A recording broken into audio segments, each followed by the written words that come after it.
Third time's the charm. Welcome to No Excuses on VTWProductions.com, partially on YouTube, I think, with two show hosts this week, Aristil. And Volasel, and as you have heard, this is in fact our third attempt to record this show, because apparently everything hates us this week.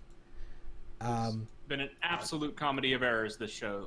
On top of having no news, and yes, we normally say we have no news, and what we mean by that is there's no news we feel like we could talk about. There's absolutely nothing this week to talk about, and Skype has decided that it doesn't want to work with us, so we're trying to record over Discord.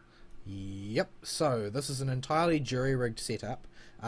If I indeed can get an audio archive up, which will be, whenever Fern gets round to it, it will be compiled off of the back of a video, which I will attempt to upload to YouTube, which is essentially me collecting herbs in Suramar because Ari has let his subscription lapse on account of WoW being bad right now. But yeah, we'll do our best to mush on and provide you with at least some content because, we don't never miss no gig. Let it be said, we did not miss a show.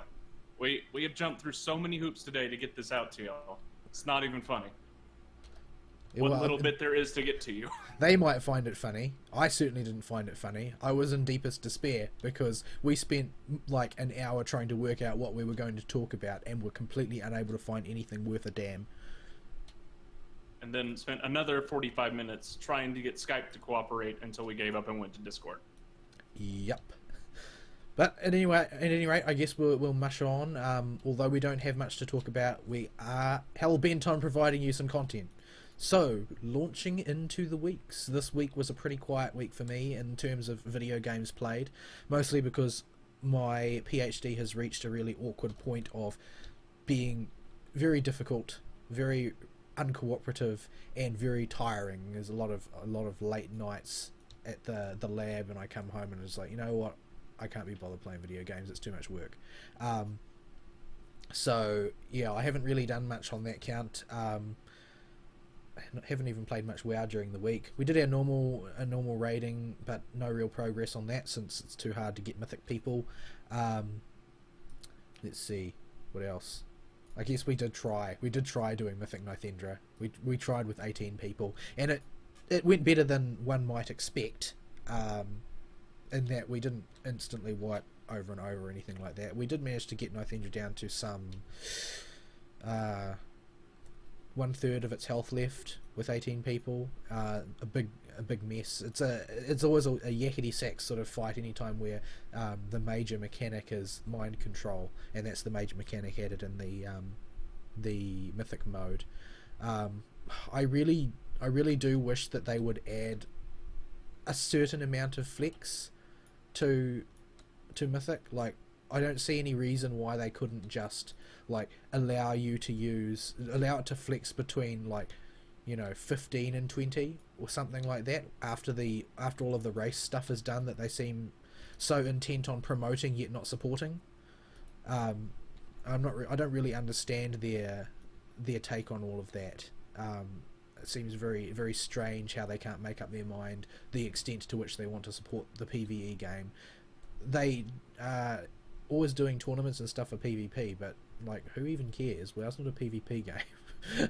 and as I have controversially said on many occasions, WoW is a PvE game. Get over it, because it is. It's built for PvE, and PvP is an afterthought. And I guess that there's not really any point in trying to assign any particular rationale to anything done in WoW development these days, since it all more or less seems to be in the cause of stroking the egos of the people who make the game. So, oh well. I don't really have anything else much to do. I mainly just sort of read the internet in the evenings this week rather than play much in the way of video games. Since it's the political silly season, there is no shortage of stuff for me to read and laugh at, but not much on gaming. So yeah, I don't really have much else to report for my week. It was pretty slow in every respect. I see. Well, I will try to extrapolate on what I've done this week, although most of it has been Thanksgiving stuff in the U.S. For those not in the U.S. and somehow weren't aware, this week is Thanksgiving in the U.S., which is one of the many family get-together and eat lots of food holidays that exist throughout the world. It's one of the two big ones, the other being Christmas in the U.S. And yeah, so that happened, and that is partially why there's no news. The entirety of the world has been in a food coma. Wow. From what I understand. The world as viewed from America, which is, consists of America. But I just assume everyone else imitates us, so they also were jealous and wanted to have food, and they all passed out with us. Well, I didn't get any food, so I'm envious. Yeah. I didn't get to pig out. Yeah. So I thankfully was able to step in and do a little bit of the cooking for the good stuff anyway. I cooked some dressing this week, which was, I thought, quite good. And I helped out with the ham and made sure it was not cooked to the point where it's charcoal like my family likes to do. I deliberately avoided pork chops. Thankfully, there were no pork chops at a Thanksgiving dinner. There should never be pork chops at any meal, but especially not Thanksgiving. Pork chops are not food. Have that. They are not food. No, they're the filmy stuff on your tongue that you get before you brush your teeth in the morning, wrapped all over like the driest thing that you could possibly call meat. Yeah, I've never really liked them at all. I liked them even less after spending a year in the halls of residence, my first year away from home, attending university, and they served them regularly. And if you wanted to eat, there was pork chops and there was pork chops. But generally speaking, that was true of most of the things they served, particularly toward the end of the year when their budget started to run dry. That they tended to be quite bad. More and more non-vegetarians started to go early so that they could get a helping of the vegetarian option, because apparently it seems to be easier to not screw up the vegetarian option. What do vegetarians even eat? I don't even They don't know. eat real food. I saw a picture of a vegan turkey in my Twitter feed this week. It was a really sad looking thing. Like it was the very picture of disappointment. I presume it was sculpted out of tofu or something. I do not understand the vegan mentality at all, or the vegetarian mentality. I don't get it. It does not compute. Well, I mean, some people have like religious prescriptions against meat, and some people just don't particularly like meat for whatever reason. But the vegetarians who have a reason are, well, fine. Vegans, on the other hand, vegans are putting themselves in a position to become very ill, and they're preachy about wanting other people to be ill with them. So I don't get that at all. As the great Akihiko said, protein. Protein's good for you.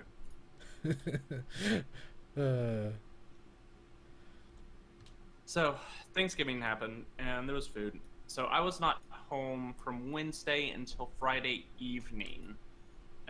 Thanksgiving is always on the fourth Thursday of November. So Thursday came, we had food, and the only real gaming thing I did was we broke out Super Smash Brothers, the new one for Wii U, and played that with the family. And it was my sister's copy, so her Christmas gift was she wanted the DLC characters for the game, because she apparently plays Corrin but doesn't own Corrin, so she plays on other character stuff. So I got that for her for Christmas, and we played Smash Brothers, and that was interesting, playing with people that don't normally play video games. I forgot what that feeling's like, because couch multiplayer is such a rare thing now, especially with family and people that don't play video games. There are people that don't play video games? I know, right? So it was, they originally didn't want me to play because they knew I played games a lot. And I haven't seriously played video games for 5 years or so. I played a little bit of WoW and some other games on and off, but mostly I'm playing, like I'm reading VMs or I'm playing RPGs. They're not games that particularly require a whole lot of dexterity to play. I've played the occasional fighting game, but not for more than about 2 or 3 months at a time. Eventually I just sat down and started playing, and yeah, I did the best there, but it was only because the other people don't play video games. And it wasn't like I was sweeping them or anything. I was still dying plenty. But it's an interesting feeling, sitting down and playing with people that don't normally play, and being like, oh, well, you can use your shield. more and you won't take damage, or you probably shouldn't be throwing people until you've done some damage, because the throws aren't going to do a whole lot. You'll get more from just pressing the A button and telling them basic stuff like that any gamer would see after 2 minutes of playing the game. Honestly, in Smash Brothers, I always use throws a lot regardless, because I like throw animations. I think that they're fun. Yeah. Oh, my sister is... She plays Corrin, and the only thing she does is use the counter move and the throw. So I was like, you have an A button, right? You can totally do other moves. Yeah, but they're not as fun. So, something I noticed playing Smash, I have never played with the DLC characters, aside from occasionally at a friend's house. I never sat down and actually played with them, and given how much we played this week, I was able to sit down and get a real feel for most of them, except for Mewtwo, who I didn't play. And they are ridiculously better for casual play than the other characters. They're going to go much further. I played Bayonetta a lot, and Bayonetta is the easiest character to rack up major damage with you've ever seen. And she's super mobile and is really fast, and she's really light, but you're still going to do a lot of damage with her. So she was much easier to pick up and play than the other characters. What I really liked about Bayonetta was she also kind of played similarly to how she did in the games. At least, you hold the directional buttons and press B. And a lot of her combos felt similar to how they would in the games. Not exactly the same, obviously, and not nearly as long, but she felt like I was playing Bayonetta in the games. Ryu was very much an interesting character to play too, because you can do all his moves with the motions of a fighting game character. They're not at all the better way to play. It is much better to play just by pressing the B button instead of doing a Hadouken motion. You can do the quarter circle forward fireball if you want, but you're better off just pressing the B button. Well, it's still a nice touch, though. Yeah, it was fun. Although, what Ryu devolves into, if you don't know what you're doing, is just Tatsubakiing all over the screen like a helicopter. There's nothing... That's no different to playing Street Fighter. Well, nowadays, if you Tatsubaki, you're asking to get yourself punished. It's only used in extended. Yeah, but we're talking about... We're talking about when you play with people who don't normally play video games.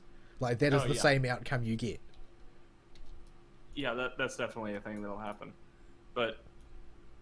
yeah, the Tatsubaki is really fun to play with. And I had a lot of fun with Ryu, Bayonetta, and I let my sister play Corrin, so I didn't play her very much. The main character I play in the game is Robin, who is notorious for being, like, one of the worst characters in the game.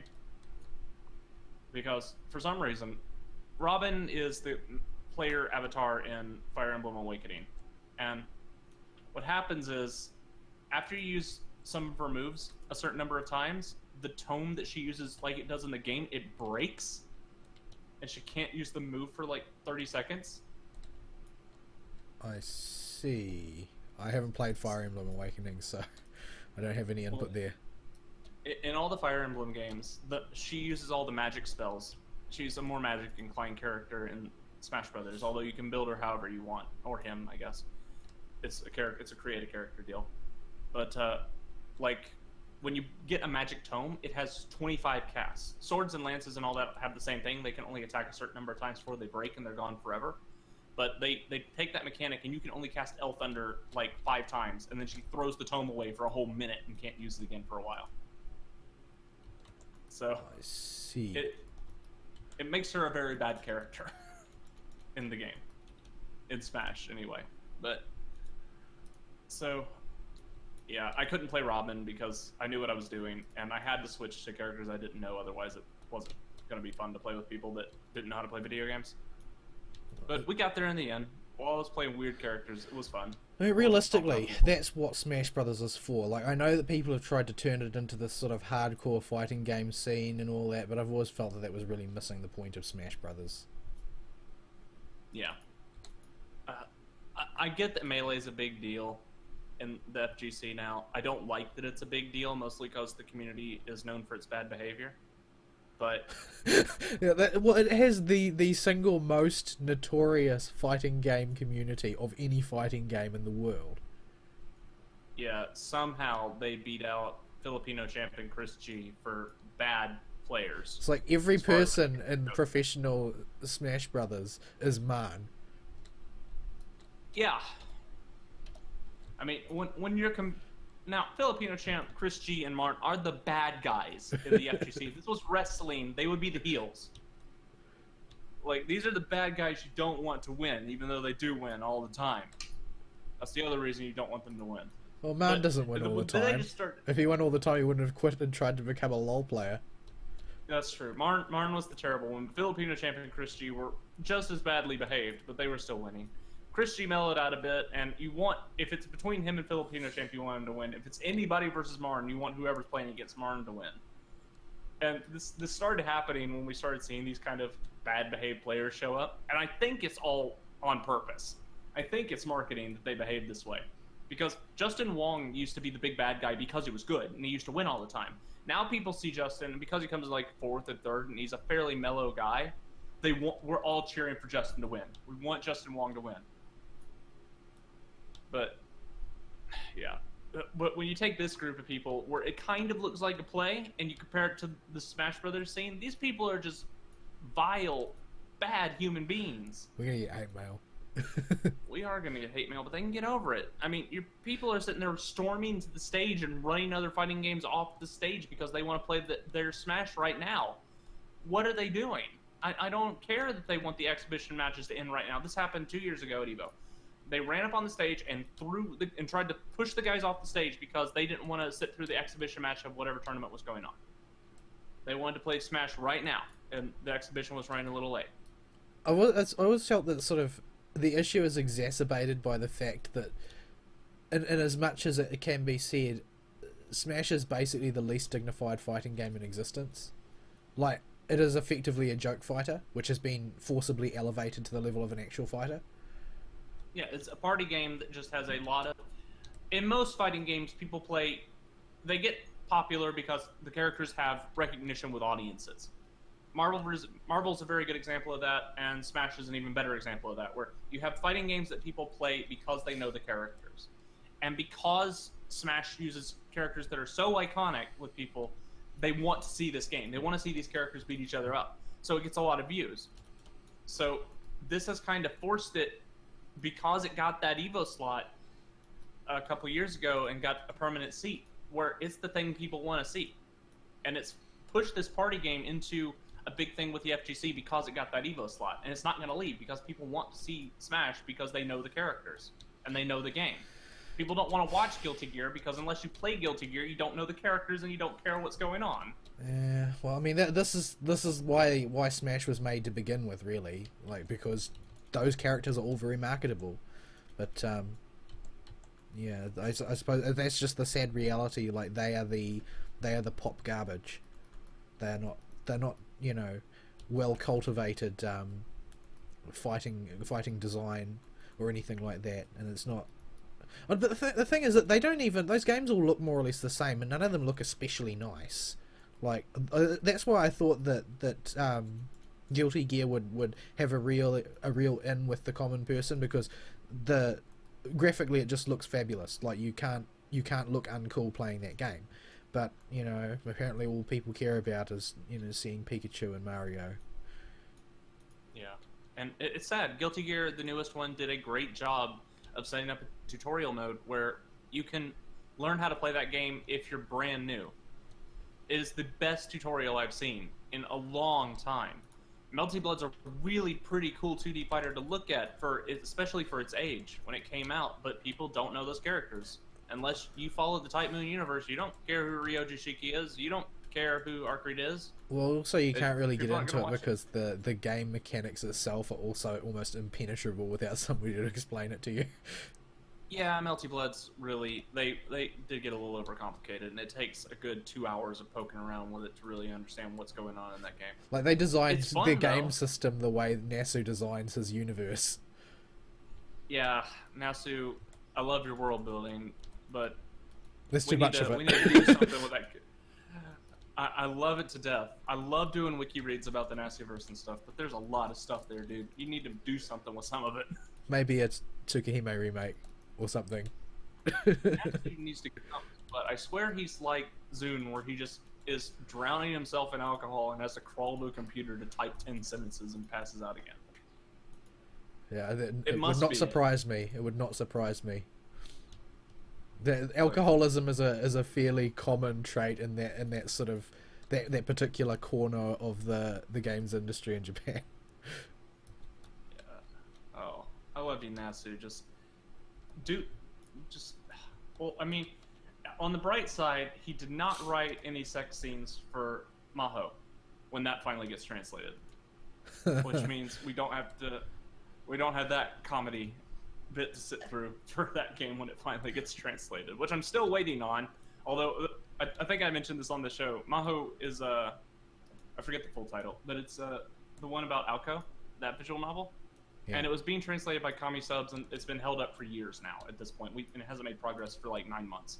So some guy just said, okay, I'm just going to translate it myself. And he just released like the first 6 chapters.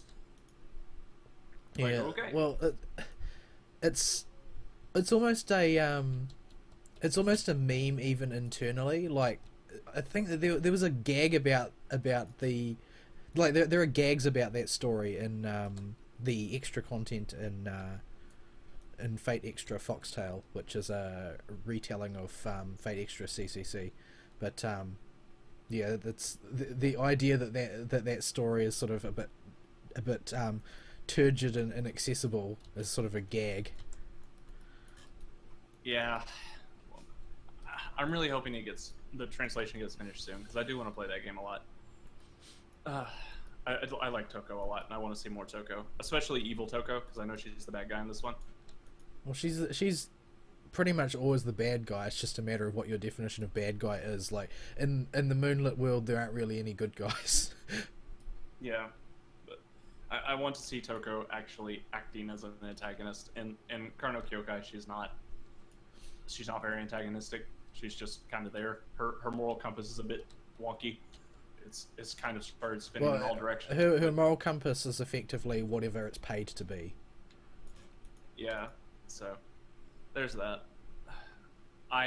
Let's see. So yeah, not a whole lot to talk about with Smash other than that. Tangenting on the Nasuverse because we don't have anything to talk about. Yep. Well, it was going to happen. Yeah, this is going to be one of the shows, folks. We're sorry, but that's all we got. We'll talk a little bit more about fighting game stuff and what we have for the news segment. So there's that. I did introduce people to Fate Zero a little bit. Some of them liked it, some of them did not. Some of them were like, them Chinese cartoons. But I did get some people to watch it, and one person really did like it in the family. So yeah, my flatmate likes it because it's exactly his type of story. Like, he doesn't like any of the other Nasuverse stuff, but he likes Fate Zero. But he tried to get one of his friends to watch it, and his friend watched part of it, like half of it or so, and just absolutely threw a wobbler over it, just hated it. And I had a very, very lengthy discussion with my flatmate over why he hated it so much. But the best reason that we could come up with is that he wanted and expected it to be a straightforward good versus evil story, and it wasn't. And he couldn't. It seemed like he was trying to work out who the good guy was, and he couldn't find it, and it upset him because there are no good guys in that story. The closest thing to a good guy you'll get is Waver, and he's not. He enters. He's not a good guy. He enters for entirely selfish reasons, with an entirely selfish goal, and no concern for the loss of life that his actions will incur. Like, he is at best neutral. He's the closest thing you get. So I mean, the series makes some of the world's biggest tyrants look like bros. Yeah, well, that's the whole point, though, right? Like, the entire thing is about clashes of ideals, and somebody with strong enough ideals will often become a tyrant, simply because the strength of those ideals is what allows them to control things. But yeah, apparently this guy, my flatmate's friend, he was unable to get out of the mindset that there has to be a definitive good guy and a definitive bad guy, and when he couldn't work out which those characters were, he thought that it meant that the story was bad. And I see. We had a lengthy discussion over how it was possible for somebody to have such a simple-minded approach to literature, but we couldn't really work it out in the end. It does not compute with me. The people are very aware that the best kind of stories, I think, are the best kind of stories, are the ones that are very morally ambiguous and always end in tragedy. So. Yeah, well, I mean, I was very, very mad that because it's my favorite anime, and I was very, very mad that he didn't like it for such a bad reason. So I had a good rant about that. Yeah, Fate Zero might be my favorite anime. I would have to sit down and look at my whole anime list again, but I'm pretty sure it's still my favorite. It's hard to top it, to be fair. You can't really top it in terms of animation or storytelling easily. You got to try really hard. I think that for me, its major strength is that it has the smoothest coverage of the largest scope of different scales. Like the outcome of the Grail War will affect the entire city and by implication the entire world, and yet the story is also focused very, very deeply on individual characters and their innermost motivations. Like I feel like they cover the entire scale very effectively, and for so many characters at once without losing the pace too often. I was gonna say the biggest attribute that gives it that is its pacing. It's got some of the best pacing after the first episode. Provided that you don't think about the start. Like, as far as pacing for an extensive ensemble cast goes, I can't think of a better one. Not offhand. Yeah. It's really good. The only other game that really does a big cast like that well or another story that I can think does one that well is Danganronpa 2, where it takes a big cast with eventually really big consequences and manages to keep the pace flowing with a huge cast like that with radically different views. But that's a game that's a visual novel that has 40 hours to do it, and somehow Fate Zero pulls it off in 12 hours.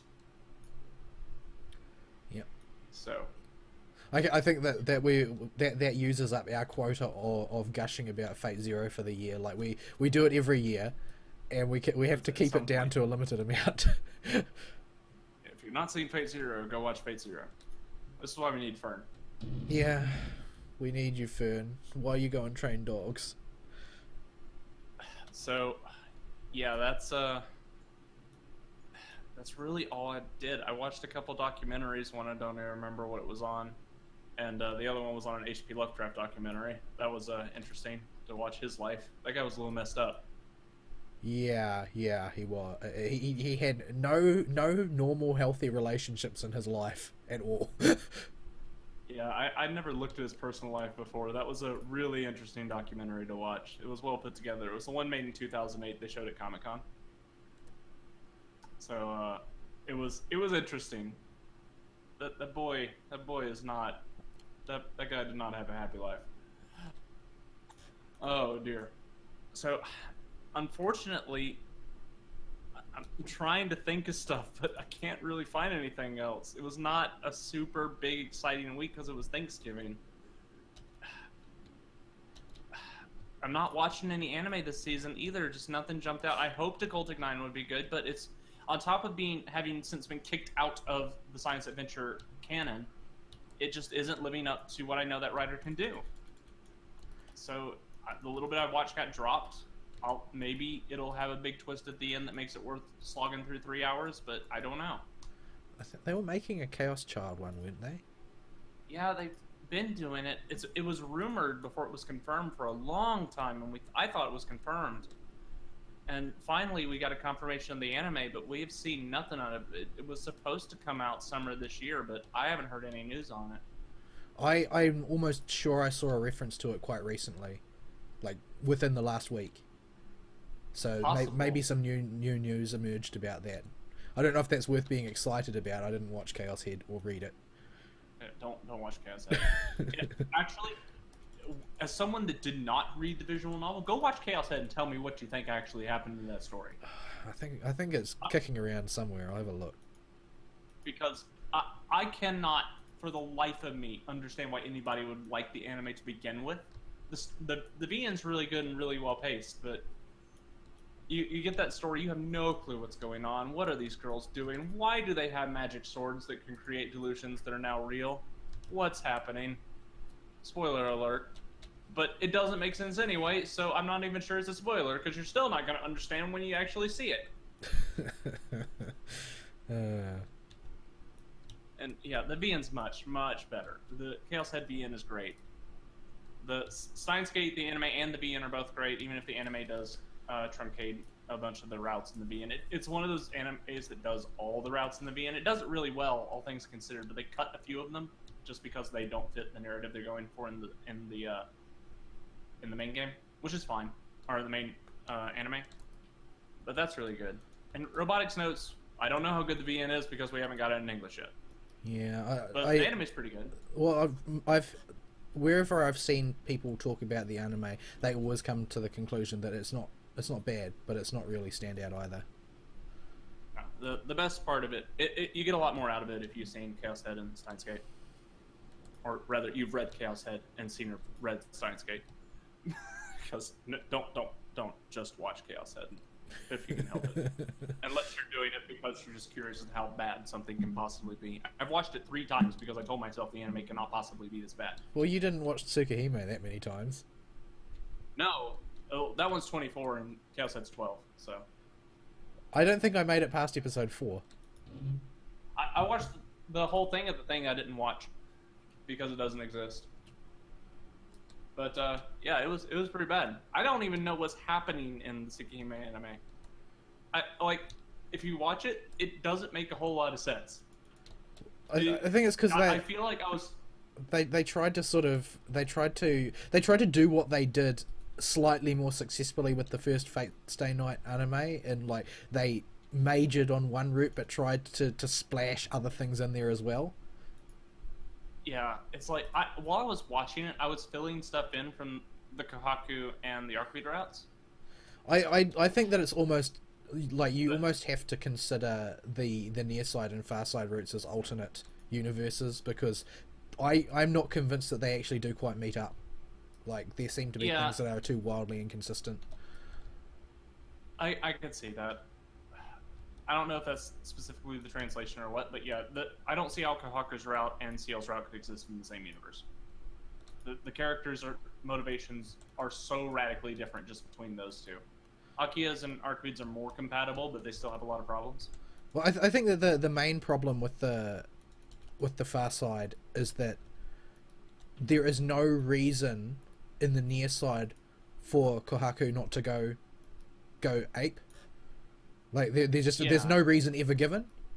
There's no reason for far side to not take place. Is what I'm trying to get at.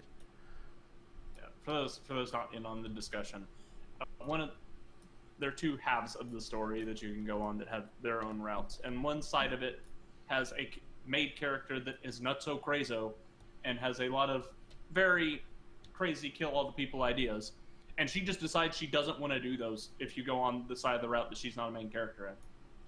Yeah, I think that's the main plot problem, is that there's no event that triggers the far side events. There's no thing. Oh well, this happens differently in this scenario, and that's why it's that way. Like that there's no point of branching, and I think that's really the issue with that. I haven't extensively read Tsukihime. Like I did a cursory run through Ark's route, and I did Akiha's route since she's my favorite character.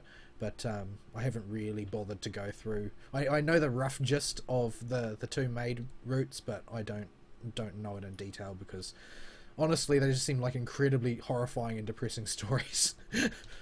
I like the 2 maid routes the best. Kaku's route's my favorite in the game, by far. But yeah, that game. Apparently, if you go from Tsukihime to Melty Blood to Fate Stay Night, the only way to draw the line, and Nasu has said that there's the unpublished Yumiska route, and that's how you get there. The one that doesn't exist. Yeah. That you never wrote. Yeah. And I expect I expect that Tsukihime 2, like after the remake is done and the sequel is done, like Tsukihime 2 is going to require information from like the Ilya route or something from Fate Stay Night. Yeah, I think that he just doesn't want anybody to have the full story, because if they did, then they'd be able to call him on plot inconsistencies. He intentionally leaves a lot of things ambiguous, and he has a big stamp on that character material that says I can change any of this later. So as long as it's not in its actual stories yet, he feels pretty safe with changing it. There's such a spectacular number of alternate universes now, though, that it hardly matters. The only ones that actually matter are the ones that spawn directly from the Sikami visual novel and the ones that spawn directly from the Fate visual novel. The routes connected to those seem to be the only ones that are worth keeping in your mind. The other things are just wonky spin-offs in my head. Well, I mean, there are sequential spin-offs. Like there's stuff that fall in between Fate Zero and Fate Stay Night, and there's stuff that follows on from Fate Stay Night, and so on and so forth. But none of those are technically canon. Yeah. Well, they're canon internally, but they're not like canon universe wide. Yeah, there's a bunch of good stories about Kiritsugu and his mommy waifu. Mercenary mommy waifu that I forget the name of. There's a whole pile of stuff about Waver as well. Oh, he just got a whole new book series that's actually looks really good, and I hope gets translated. It's not going to get translated. It's not going to get translated. Okay. You know what I mean when I say hope it gets translated. Yeah, it's like in the fanciful world where one can actually have the things that they want just because they want them, it gets translated. Yeah, but they look really interesting, and I do like Waver as a character. Even though he's the closest thing to a good guy earlier, he still really comes out as not necessarily a good guy when he shows up later, and I want to read a bunch of his stories. Well, you can't survive as Clock Tower nobility by being a nice guy. Like, it's simply not possible. You'll die. You'll die horribly. Yeah. If you're lucky, you'll die horribly. If you're unlucky, they'll keep you alive. But the one thing that I really look askance at that series over is that why does the universe need another character with Saberface? Which one are you talking about? We have a lot of Saberface. The fact is that the sidekick that Waver takes on as his in the field apprentice is, from all appearances, Saber.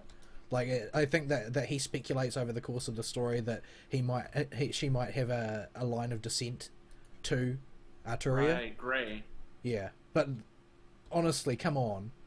I know that it's sort of. I wonder if it's because it's sort of reached a sort of mimetic joke level at this point that, well, if we're doing another spin-off, we basically can't not put a Saber in.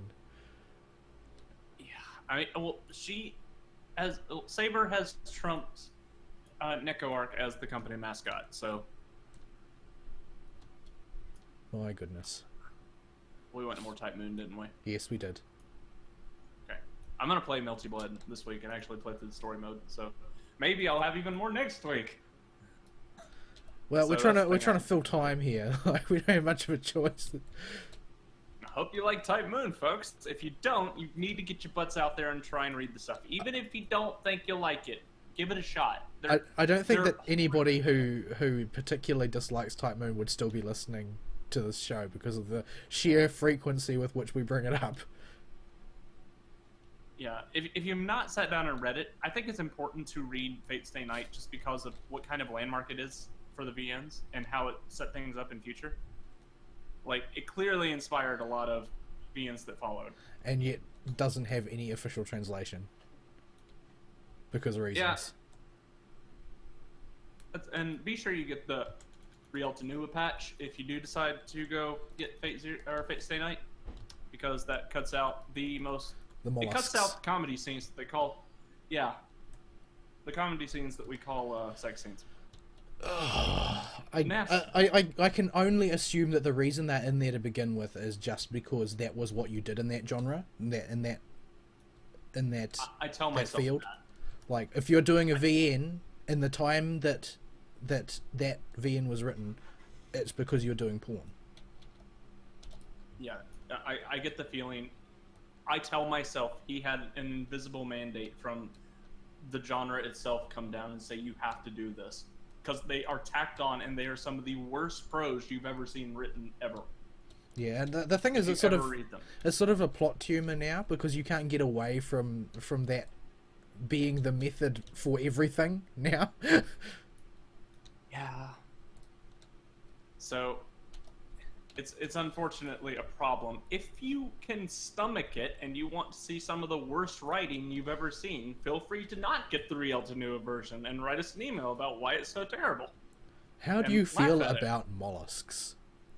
He has an unhealthy fascination with mollusks and other sea creatures. I do not want to be Nasu's wife. I do not want to have to go to the ocean every night. Let's just kill that line of conversation right there. We So don't have Fern. We don't have Fern here, so somebody's got to tug on the reins now and again. Okay, let's move on to a different topic.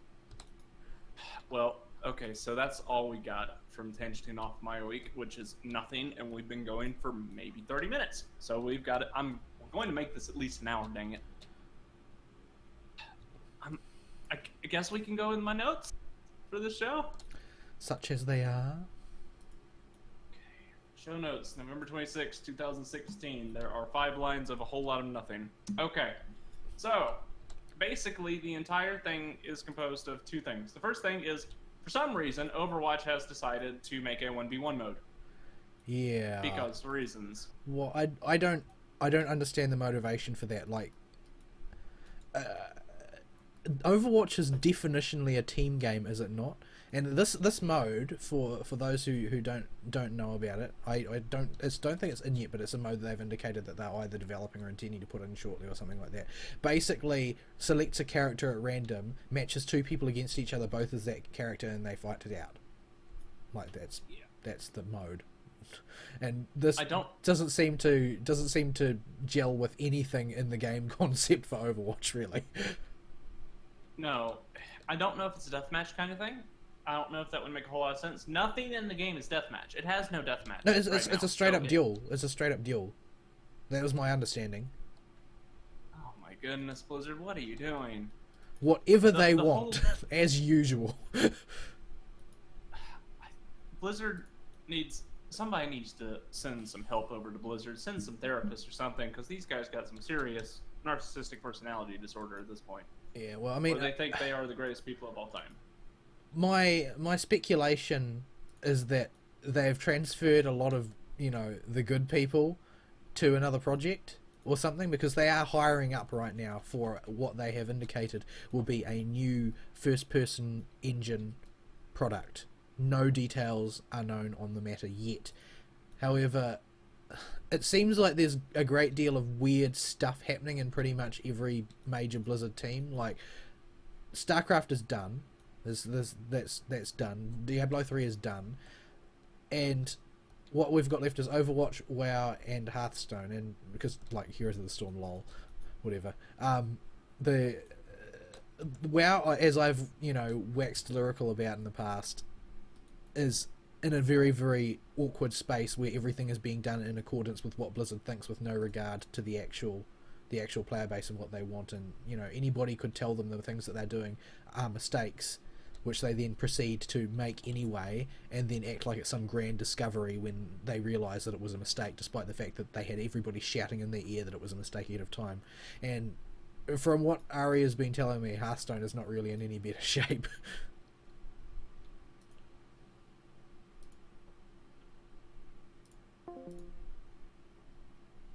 Okay. Still recording? Yeah, I just had to fiddle with Discord a bit, because as I said to Ari before we started recording this show, while Skype is definitely a dog to use, Discord is not actually any better for me. I've got a problem with it where it will cut out all incoming audio. So whatever you were saying, if you were saying something, you're going to need to start over. But yeah, Hearthstone has been in a... Hang on, we got people yelling outside. Hearthstone has been at a point where people were telling them, what you're doing is bad, this is not how you fix a class. They took the worst class in the game, gave it way too many overpowered cards, and now it's the only class that people play with the exact same deck. Literally 100% of attendance at the last big tournament was one deck. When people told them this is not how you fix a broken class. Yeah. So yeah. It seems to be a disease that is all over Blizzard right now. We don't need to take feedback anymore because we're the masters of our craft. Like you can't rest on your laurels that way. Like their future will be imperiled by continuing in this way of thinking. Yeah. Or I don't know what to do right now with Blizzard. The only thing I could think was sensible was to just not give them any more money for a while until they get their act together. Yeah, and I guess I haven't spent any money on WoW in quite a long time, but I don't know what continuing to play tells them. I do, as I have said in the past, strongly suspect that despite their assertions to the contrary, they do in fact consider participation to be enjoyment. That's the only way that they can think that a lot of the stuff that they've done is a good idea. And you know, as we said on the show that we did while doing more, I think that Blizzard can't seem to grasp that players don't actually care on a certain level whether an activity is enjoyable or not if they're given a strong enough incentive to do it. They will hate every second of it and they will do it anyway because Blizzard has made it optimal. Like the whole issue with the simplest version is the issue with talents. Like people will jump through hoops to change their talents before every boss. You can't make people not do that just by making it annoying to do. And that logic doesn't seem to have penetrated. And unfortunately, because many Blizzard games become central to people's daily activities and lives, it becomes very hard to tell at a glance what people actually enjoy doing and what people are simply doing and tolerating.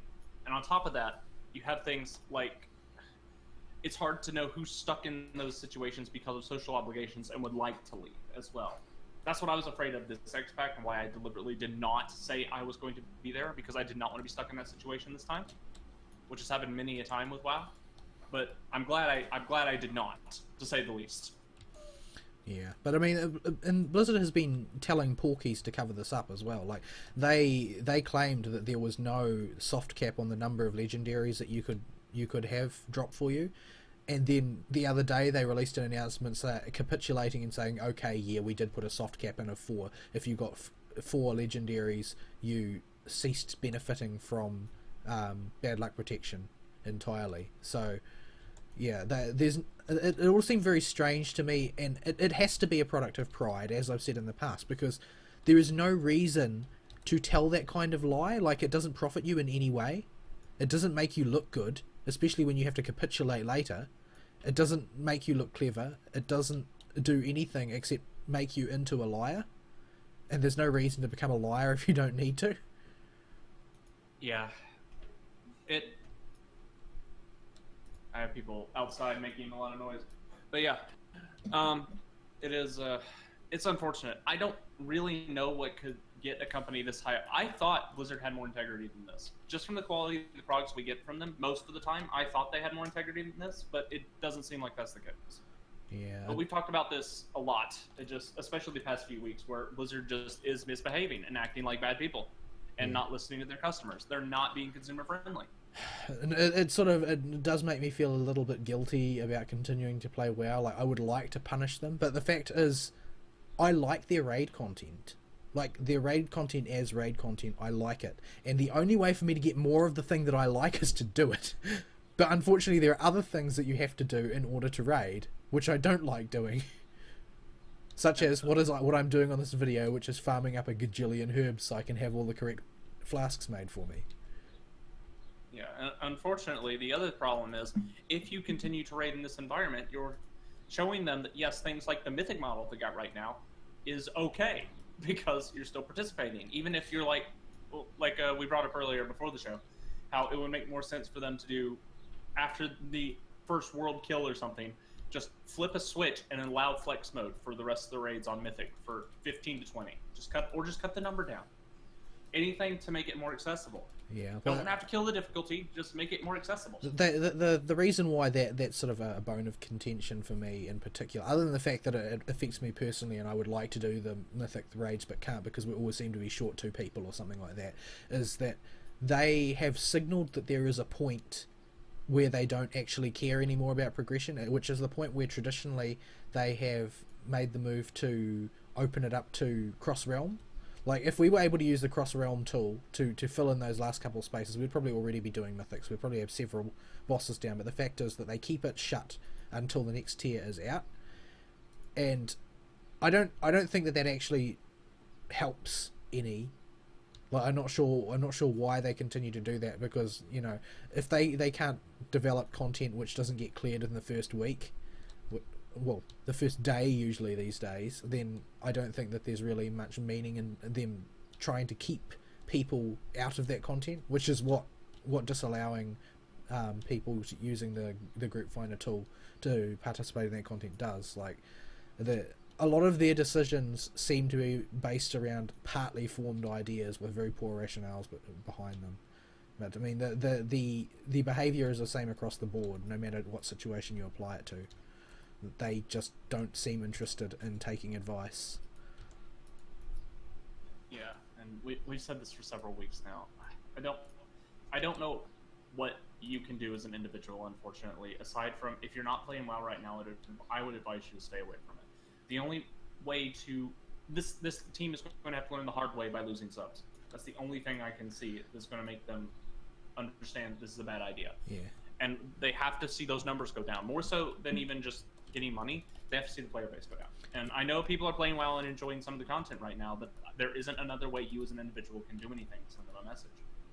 Yeah, it's unfortunate. Yeah, it's a troublesome situation, but yeah, there are rumours floating around, and I don't know how well substantiated they are, but there are rumours that they are rapidly approaching the nadir that they hit toward the end of Warlords of Draenor. Like, their numbers are draining away very quickly mainly because of the RNG driven nature of so many things, and people just, they aren't willing, they spend ages and ages and ages waiting for their first legendary to drop, and it turns out to be like the shield neck piece or something, and they put down the game. It's like, you know what, that wasn't worth it, it's not going to be worth it next time either. I don't know why they're doing this to me, I expected better than this. That's it. And there are lots and lots of people thinking that way. Like, I do understand Blizzard's rationale for making the drop rate of legendaries low, but they should have just made it like every other legendary, and that you progress toward it. Like, if you really want to throttle it that badly, because legendaries haven't become exciting, they have become a situation where people dread getting the next legendary, because while they need it, there is a chance that they'll get shafted by the RNG. It's an enormous amount of unneeded stress on the player. Yeah, and the fact is that they've made legendaries on the level of having an extra row of talents, if not more than that. And in a lot of cases more than that. Like, at the peak, there are some legendaries which account for up to 20% of a character's DPS or something like that. Like, that's the difference between their class work. Well, yeah, to some extent, yeah. Like, the Brewmaster one really hacked me off, where the legendary, there's a legendary which allows you to actually use Zen meditation as a reasonable cooldown, as opposed to a useless thing that mocks you when you look at it because it's so useless. Such a corner case move. But I mean, you know, I've talked about that before. We've talked about this at length, in fact, and Blizzard has shown no signs of changing the attack. Yep. So Blizzard, if you're listening, get off your high horse. I don't think they're listening. Honestly, at this point, we could do better, Blizzard. Me and Vaul could do better than what you're doing right now, and the players would love us. It is not lightly that I say something like that. Just hire us at this point, because we're done. We're done putting up with your garbage, and so is the rest of the player base. Just hire us. We'll do. Promise.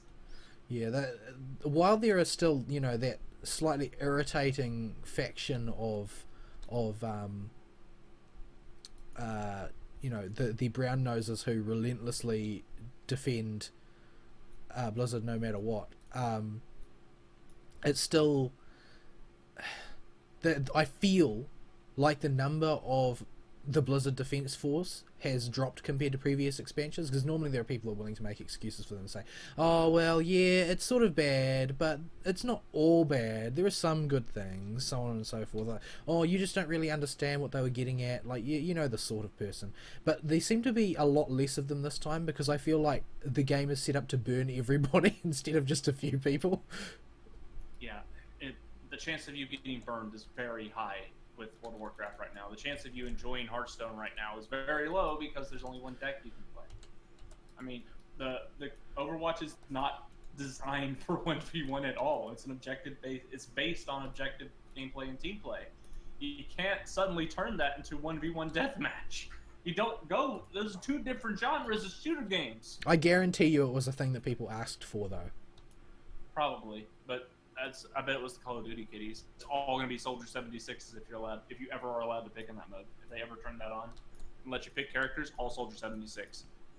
All XX dude bro XX. I don't have any comment to make on that matter, but I expect it's one of those things that people asked for, and you know, and that's the thing. Like, Blizzard has gotten used to this idea that they can tell people what is fun for them and say things like, you think you want it but you don't. The problem is that they are very cavalier with saying that, but there are situations where it is true. Like, some minority of the player base did want 1v1 in Overwatch, and maybe it will be wildly successful for some reason, but it's sometimes there are things that are just a bad idea, and you're supposed to vet ideas somewhat before putting them in. But they didn't vet their legendary system. Nope. So, to take this in a slightly different angle than we've been approaching it the past month, there's a point when, yeah, the player base doesn't really know what they want because they don't understand the core mechanics of your game, and you can see something just won't work. There's also a point where the players will tell you what they want, and it's okay to listen to them. There's a happy middle ground, and a lot of companies, for most of the in the 2000s, understood that middle ground. You can listen to the players and find a way to incorporate it in your game if you take your time and think about it. But you can't completely shut off your player base and just decide you are Tibestus, because all those games fall flat on their face. And you can't listen to everything your players say because they don't understand the core parts of your game. They're not game designers. They don't know why a system would or would not work. Well, I mean, I think that this is something that plagues a lot of long-running game franchises and long-running games like MMOs, is the idea of sacred cows. Like, they have this grand vision or pet idea that they want to accomplish, and they end up bending all of their efforts towards it. Like, it's something that I've experienced myself in terms of my PhD work. Occasionally I get latched onto the idea that I really need to make a particular experiment work, and I spend a huge amount of time spinning my wheels trying to get that experiment to work, even though it would be much more efficient, both time-wise and as far as obtaining results, for me to just abandon an idea that doesn't work, rather than wrestling with it and trying to reshape into something that does. There's something to be said for endurance if you believe in something, but there's a bit different when it's you working on your PhD and doing one experiment where that's only really going to affect your life and anybody that reads your paper. This is affecting a huge number of players in the millions that Blizzard's doing. They're affecting their daily lives in some cases. This is not okay. If it's you yourself and you're determined to try and figure something out, there's almost something admirable about being persistent in your own pursuits in life. There's nothing admirable about being stubborn when you are affecting the lives of millions. Well, what I'm trying to say is that there is a judgment call to be made, and you need to be making that judgment call moment by moment, not just, assuming everything will be fine. Like, I fell into error when I stopped making that judgment call and was just committed to getting it right, because when you're doing a PhD, you have to prioritize how you spend your time and effort and resources. Like, there's no way around that. But the same is true for developing any kind of product. Blizzard needs to consider carefully whether each of the designs that they're trying to make work can be made to work, and how much effort is it going to take to get to that point. The whole problem with class balancing right now is that rather than balancing the classes, they just overhauled them all, and now they are constantly trying to work what they did out of their personal inspiration. They're trying to work that into a functional design because it has been proven not to be a good design. At some point you have to realize that, oh well, actually that approach doesn't work, and we can polish this turd ad nauseum and it will still be a turd. Hearthstone has almost the exact opposite problem, where the community was complaining endlessly that Shaman was terrible as a class, and they knee-jerked and went whole hog into buffing Shaman with the ludicrously OP cards you've ever seen in your life. I think that their problem as a whole was that they sort of sneered at the idea that you could that you needed any kind of expertise to balance a CCG. Like, I think that they just thought that anybody can do this, it's easy. We design way more complicated games than this. A CCG should be a cinch. And so they didn't bring on board anybody with any experience in balancing CCGs. And what do they have? A completely unbalanced CCG. Yep. It's that problem is expanded when they just don't patch cards. It's just a thing they don't do. Even though they have the tools and the resources to, they adopted Capcom's mentality. We'll segue into that in a little bit. They have adopted Capcom's mentality with video games online, where they just don't patch them. They have the tools, they have the resources, but they elect not to use them because they want the community to figure out counters and stuff to it, and just hope that the community can figure it out. But what if you give a 7/7 for 4 to one of the classes? What's the counter to that? If ask Blizzard. I don't know what you do. We tried to figure it out. We tried mind controlling it for 10 mana. That's about the closest thing we got. It's all very, very silly of them. I don't know why they can't, read the tea leaves on this. It's not that difficult to see what the problem is. And the thing is that, I've never been a very good CCG player. I play them for fun, and I don't even play them all that often. Like, I prefer to just build decks and then think about how they would go. But I have a very limited pool of experience to draw from. But even with that limited pool of experience, I can tell that a 7/7 for 4 is way, way, way too far above curve to ever be balanced out. You can't do that. Yeah, no, you can't do that. And that's not even the real issue, is the other cards that are equally as busted. Don't give a 4-mana 4/5, which are the best stats in the game, let it full heal another minion and turn it into a minion that costs 1 more than it originally cost, when you have cards that start off ridiculously high costs and get their costs reduced throughout the game. This is not okay. I mean, the thing is that these sort of big swingy moves in balancing, there is a circumstance under which that type of behaviour is okay. That circumstance is when you are designing an online CCG which reserves the right to rebalance cards as they see fit on the fly, which is, the unique great advantage of their format that they're not using. Yeah, which is the real issue with Hearthstone. They just elect not to use the tools they have and patch cards. They've had to a few times. It has gotten so out of hand a few times they've had to. But Shaman as a class as a whole, everything they've released for it in the latest X-Pack has been so broken that a patch would basically just say all of Shaman got nerfed. And why not nerf all of Shaman? Oh, Pride. That's the reason you don't nerf all of Shaman, because Pride is more important than your game balance. That's the only reason. It's a knee-jerk from them taking a class from unplayable to the most busted thing in the history of Hearthstone. It seems like they've thrown away this huge advantage they have over their competitors in the conventional card games industry. They've chucked it away. And what that allows you to do is you can do things like swingily overbalancing things so that Shaman becomes super powerful, and then you look at your metrics after a week and find out that everybody is maining that deck, and then decide, okay, maybe we overdid it, we can scale that back. Like, that's the whole thing. That's the whole advantage. The great thing that you have to make sure that you can rebalance your community on the fly anytime some particularly toxic deck appears that poisons the well for everybody else. Like, you the only reason not to do that is if you have gotten into the sacred cow mentality where this is my pet design feature. I don't want anybody to touch it. Yeah, and as an extra slap face, there's part of the Blizzard Pride from WoW that is leaked in with other classes. But before I talk about that a little bit, Blizzard has patched Hearthstone in the meantime since that Shaman deck became a problem. And what they did was they didn't nerf any of the Shaman problem cards.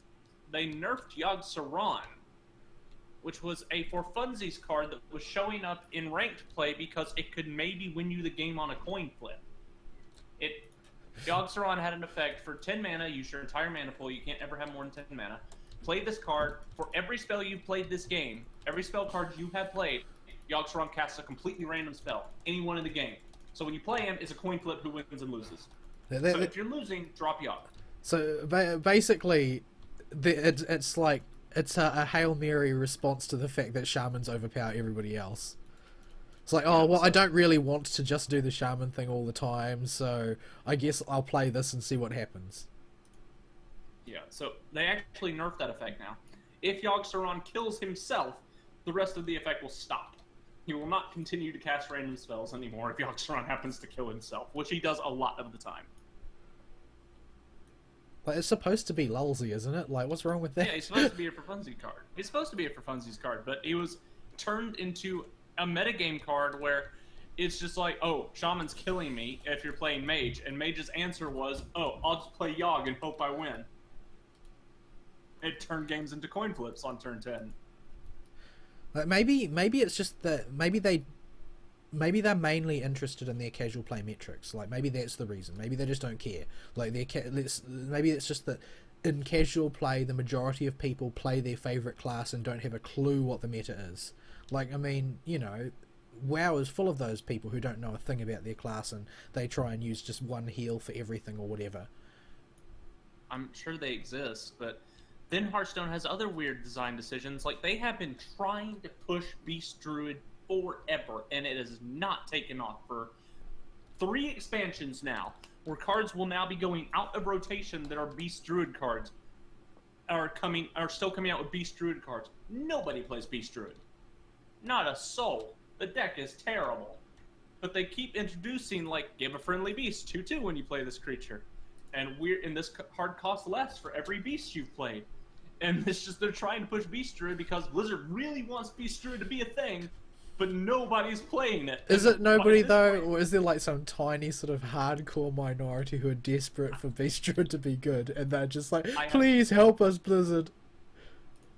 It's been out for 2 adventures and 3 expansions now where they tried to push Beast Druid, and I have never seen a Beast Druid in ranked.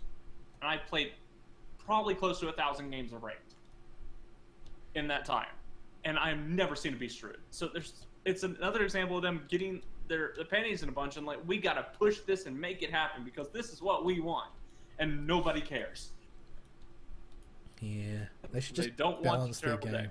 Anyway, I think we're probably due for a change of topic around now. Goodness knows we've harped on Blizzard enough because we do every week. Yep. Yeah. So we could have segued earlier, but let's move on to the next thing. The only other thing I got is Capcom shenanigans. So Capcom's been acting up because they're Capcom and that's what they do. Well, they're not really acting up so much as there's just a couple things to note about Capcom. One of them is an announcement of an announcement, which was what we started off with for news this week. That's how bad it was. We had nothing. So the announcement of the announcement was there will be an announcement that has something to do with Marvel vs. Capcom 4 next week. That is how our news started this week. I don't think that announcement actually exists. Like, I haven't been unable to source it anywhere. I think that what we actually have is a rumor of an announcement of an announcement. Max sourced it. Like, Max came out and said this. Yeah, and he thinks Killer Instinct is a good game. What's his opinion worth? Well, Max is usually right when he has ends with Capcom about this stuff, so... Well, Capcom's not right about anything either. We don't know, but supposedly there's an announcement of an announcement about something Marvel vs. Capcom related on in a week at PlayStation Expo, which will actually have news when that week comes out. So we'll talk about that then. The thing is that Disney are ruthless fascists. They're not going to play ball. Like they want control over everything consolidated under themselves, and that caused the big cut up. And since Capcom has announced that they fully intend to give the lion's share of their support to Street Fighter V until the year 2020, I don't think that they're going to be launching anything big. Like, it just doesn't really make sense for them to do so, not if they're going to be bending all their money towards another title. Well, what we're hoping is, this is what... It was known that Capcom was talking to Disney about something several months ago, so we're hoping this is some kind of thing that's coming from that. We don't know. We'll have to see. People are hopeful, and Max saying that something Marvel vs. Capcom 4 related, it might be that they announced Marvel vs. Capcom 4 is never going to happen. But we don't know. Or maybe they got the license back to redistribute the DLC for the old games. We don't know. They're going to be doing like an HD re-release. I would not be surprised. Everybody's doing them these days. I would not be surprised. Well, we already got HD re-releases the first two. This could be Ultimate Marvel HD. I guess it's due for it. The game came out in 2011, 2012. That's about right. We're old. That was 5 or 6 years ago. Yeah, So, I don't want to think about that. I got carded buying alcohol today. Not today. This week at the supermarket, and the checkout supervisor looks at my ID and looks at me and just looks sort of puzzled and says, "You look youthful," which basically means that my age on my driver's license is sufficiently old that I'm an old person now, and if I don't look like an old person, that's very strange. oh dear. For those that don't know, I turned 30 this week, so. Oh, happy birthday. You'll have to wait till I get my paycheck at the end of the month for a birthday present. I didn't really get much in the way of birthday presents. I generally don't. I don't make a big deal out of my birthday at all. My flatmate got a cake for me and a bottle of a very nice beer brewed Trappist Monastery in Belgium. I see. So yeah. Oh, there we go. We'll use that. Let me think. We have, on top of that, so that's probably not going to come to anything, but we do have Street Fighter V shenanigans continuing, where there is one stage that got banned from Street Fighter V competitive scene. It is, you can tell we were stretching for news here. But yeah, apparently this stage causes motion sickness, and what I think is just a bunch of competitive people saying, I lost because the sunlight was too bright in the left corner of my eye. I think it's more that than the stage actually causing motion sickness, although it does make me feel a little uneasy playing on it. It's the characters fighting on top of a moving plane, on the wings of the plane. So that doesn't seem like a very safe place to have a fight, TBH. No. So yeah, the stage doesn't look very good to begin with when you play on it, but yeah, people are apparently saying it's the reason they're losing and it's making people motion sick to watch, and could be real, could be not, I don't know. Probably a better idea to remove it if people actually are getting sick. Well, it takes away an excuse, I suppose. Like, I mean, Yeah. let's say people do get motion sick. Some people get motion sickness and some people don't. And you don't want whether or not you suffer from motion sickness to be the discriminating factor in whether or not you can be successful in competitive play. Yeah. So, oh dear. So yeah, that's really it. The patches continue to be absolutely giant, and I just cannot bring myself to play the game without installing 50 megabytes of patches, or 50 gigabytes of patches. I will have to take Fallout 4 off of my system if I go and get more Street Fighter 5 patches. But I want to put it in and play it again sometime in the next month so I can talk about where it's been and where it's been going. Because I want to know what the story mode's like. I want to know what the new characters are like. I want to see if they fixed any of the problems firsthand. I've heard they haven't, but yeah. Needs more muscle spirit. For me. Yeah, it needs more muscle spirit. So yeah. I guess that's it for the news we got, unless you got anything. No, not really. There's just not much happened this week. Maybe when PlayStation Experience happens, which should be happening shortly, we'll get more news. Although, honestly, I don't really expect that we'll get more news out of that either, because it's probably just going to be a bunch of the latest trailers for whatever they're trying to shill this week. But yeah, I mean, things like Last Guardian and that are slated to come out in due course, so hopefully there'll be more footage of that. Maybe there'll be some announcements, I don't know. I don't know what sort of announcements they're liable to do. It's probably just going to be a trailer fest, but, you know, Sony often does nice productions for their presses, so maybe it'll be worth watching. Maybe we'll get some news out of that, because, and I hate to have to reveal this to everybody, but Fern will probably be out next week as well, and we'll have to go through this clown fiesta again of trying to find anything to talk about. So the games industry had better do something next week. Yep. So, unfortunately, folks, this is where we're gonna have to leave you. There just wasn't a whole lot to talk about. We'll do some extra digging and maybe find something fun to record while we're doing it next week. Also, happy birthday! I sent you something over, Sam.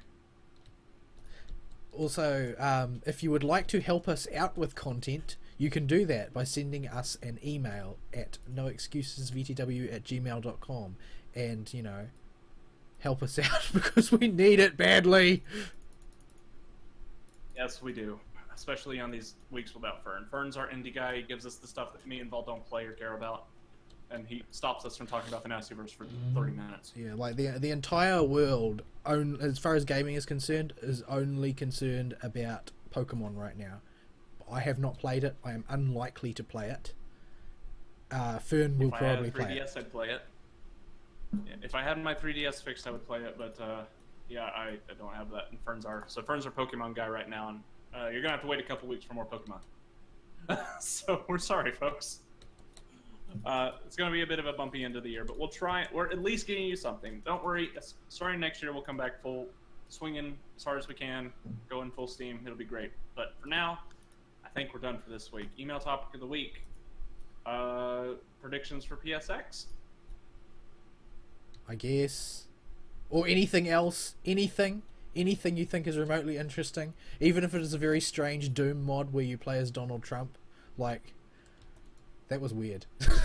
We'll take courtesy of Serathis.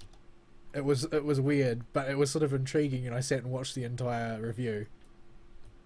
Oh my goodness. So yeah, Serathis, and the thing will be done. I'm wrapping it. I'm setting dates aside Serathis to wrap it up either next week or the next week. But Ari, they'll release more content. No, they're done now. I'm just gonna get it done. I'm tired of putting it off because it is seriously a stressor every month when I set aside and finally have free time, because I'm like, I really should go get that done, but I really don't want to boot that thing up. I just don't want to go get footage from it. It is. I just don't want to do it. So if Serath's goal was to torture me more than get a review, he's done that. I wouldn't put it past him.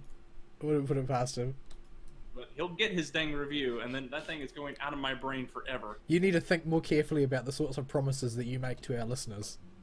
It was a dumb bet. I didn't think anybody would go spend $25 on a piece of garbage. Well, it's a piece of garbage. It's a piece of garbage, but what you're really getting is the joy of experiencing Aristeel's suffering. Yeah, for no joke, I've lost sleep over. I need to get that done. It's really on the to-do list. I feel bad about not doing it right now, but I really don't want to boot up that thing. Like you don't want this to drag on as long as the anime review did. Oh, it's already a year and a half late, dude. You got me that thing a year and a half ago. Man, even that makes me feel old. Everything makes me feel old. The show has just become routine, so it's like time doesn't pass normally when you think in relation to the show anymore. So yeah, I guess we should wrap up. Yep. I think we're done, folks. We'll see you next week. Sayonara. Bye bye.